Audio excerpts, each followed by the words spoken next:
warahmatullahi wabarakatuh. Alhamdulillahilladzi arsala rasulahu bil huda wa dinil haqq liyudhhirahu 'alad dini kulli wa kafa billahi syahida. Asyhadu an la ilaha illallah wa asyhadu anna Muhammadan abduhu wa rasuluh la nabiyya ba'dah wa la rasula ba'dah, amma ba'du. Qala ta'ala Iqra' bismi rabbikal ladzi khalaq khalaqal insana min 'alaq Iqra' wa rabbukal akram alladzi 'allama bil qalam 'allamal insana ma lam ya'lam. Al-ayah. Hadirin saudaraku muslimin wal muslimat rahimakumullah. Bersyukur kepada Allah dengan mengucap Alhamdulillahi Rabbil Alamin. Segala puji bagi Allah, Zat yang maha ghafur, Zat yang maha syukur, yang telah memberikan beribu-ribu nikmat yang tidak terukur. Nikmat iman dan nikmat Islam, hingga nikmat sehat wal afiat. Alhamdulillah, sampai detik ini kita masih beriman kepada Allah Subhanahu wa ta'ala. Alhamdulillah, sampai detik ini pun juga kita masih bisa menghirup udara yang segar dalam keadaan sehat wal afiat. Alhamdulillah, alhamdulillah, tsumma alhamdulillah. Salawat serta salam semoga tercurahkan kepada baginda Nabi kita, Nabi akhirul zaman, seorang Nabi yang lahirnya saja menggoncangkan alam semesta, Nabi kita Muhammad sallallahu alaihi wasallam. Semoga keluarganya, sahabatnya, dan kita umatnya mendapatkan syafaat kelak di akhirat. Amin ya rabbal alamin. Hadirin sahabat syarah rahimakumullah. Al-Quran adalah kalamullah ta'ala yang diturunkan kepada Nabi Muhammad sallallahu alaihi wasallam melalui malaikat Jibril. Membacanya termasuk ke dalam ibadah.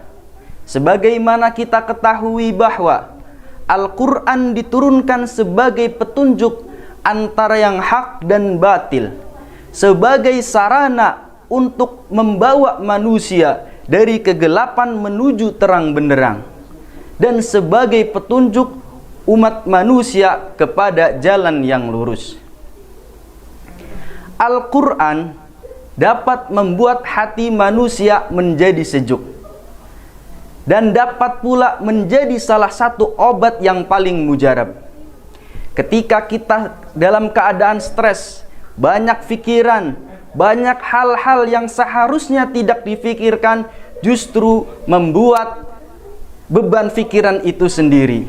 Dengan membaca Al-Quran, perlahan air sejuk sirami hati kita yang sedang gundah gulana.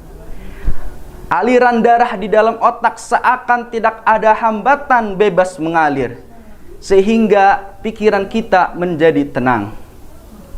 Hadirin, banyak di antara kita yang tidak menyadari bahwa Al-Quran adalah teman sejati kita. Al-Quran adalah sahabat sejati kita. Kalau bahasa keren sekarang mah bestie. Nah, Al-Quran adalah bestie terbaik kita. Mengapa? Karena Al-Quran akan menemani kita ketika sakaratul maut. Mengapa? Karena Al-Quran akan menemani kita di alam kubur yang gelap gulita. Karena Al-Quran akan menemani kita ketika menghadap malaikat mungkar dan nakir. Dan Al-Quran akan menemani kita di surganya Allah kelak. Kata Nabi, Iqra' wartaqi warattil kama turattil fid dunya fa inna manjilaka inda akhiri ayati taqra'uha. Kata Nabi, bacalah dan naiklah, serta tartillah sebagaimana engkau mentartilnya di dunia, karena kedudukanmu adalah akhir ayat yang engkau baca. Hadirin, betapa setianya Al-Quran menemani kita dari alam dunia hingga alam akhirat kelak. Lantas bagaimana menjadi besti Al-Quran? Tentu dengan sering membacanya, menghafalnya, dan mengamalkannya. Minimal kita mencintai Al-Quran. Kalau sudah cinta, perjuangan dan pengorbanan akan dikerahkan seutuhnya.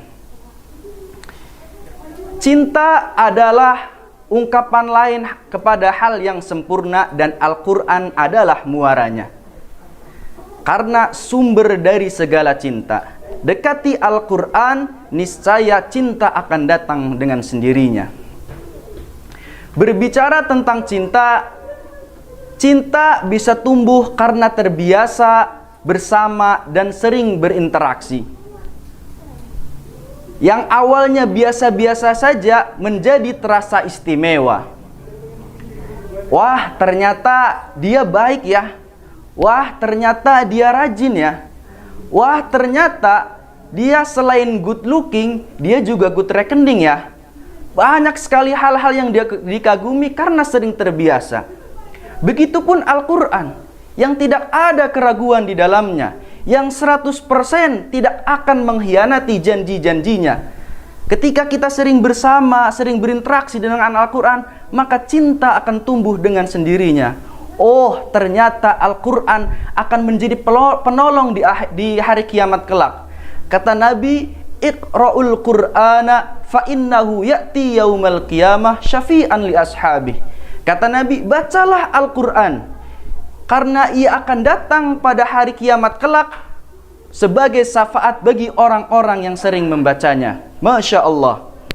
Masya Allah, ternyata orang yang membaca satu huruf Al-Quran mendapatkan satu kebaikan, dan satu kebaikan akan dilipat gandakan menjadi 10 kebaikan. Kata Nabi, la aqulu alif lam mim harfun, walakin alifun harfun, walamun harfun, wa mimun harfun. Kata Nabi, saya tidak mengatakan alif lam mim itu satu huruf, melainkan alif satu huruf, lam satu huruf, dan mim satu huruf. Bisa dibayangkan, ketika kita baca satu ayat dari surat Al-Fatihah, Bismillahirrahmanirrahim, kita sudah mendapatkan lebih dari 100 kebaikan. Masya Allah. Bahkan jika kita membacanya di bulan suci Ramadan, yang setiap amal perbuatan anak Adam akan dilipat gandakan 10-700 kali lipat. Bisa dibayangkan berapa kebaikan atau pahala yang kita dapatkan dengan mengkaji atau membaca Al-Quran. Masya Allah. Hadirin sahabat syarah rahimakumullah. Al-Quran itu bukan hanya sekedar sebagai sumber dalam Islam, melainkan Al-Quran bersifat menjadikan segala sesuatu yang bersanding dengannya menjadi mulia. Jibril menjadi malaikat utama karena membawa Al-Quran. Nabi kita Muhammad sallallahu alaihi wasallam menjadi nabi yang mulia karena menerima Al-Quran. Ramadan menjadi bulan yang suci dan utama karena di salah satu malamnya diturunkan Al-Quran. Lantas, tidak ada cara lain jika kita ingin menjadi manusia selain menyeningkan diri kepada Al-Quran. Kata Nabi, khairukum man ta'allamal Qur'an wa 'allamah. Sebaik-baiknya kalian yang mempelajari Al-Quran dan mengajarkannya. Mungkin itu saja dari saya. Wallahu a'lam, ihdinas siratal mustaqim. Tsummassalamu alaikum warahmatullahi wabarakatuh.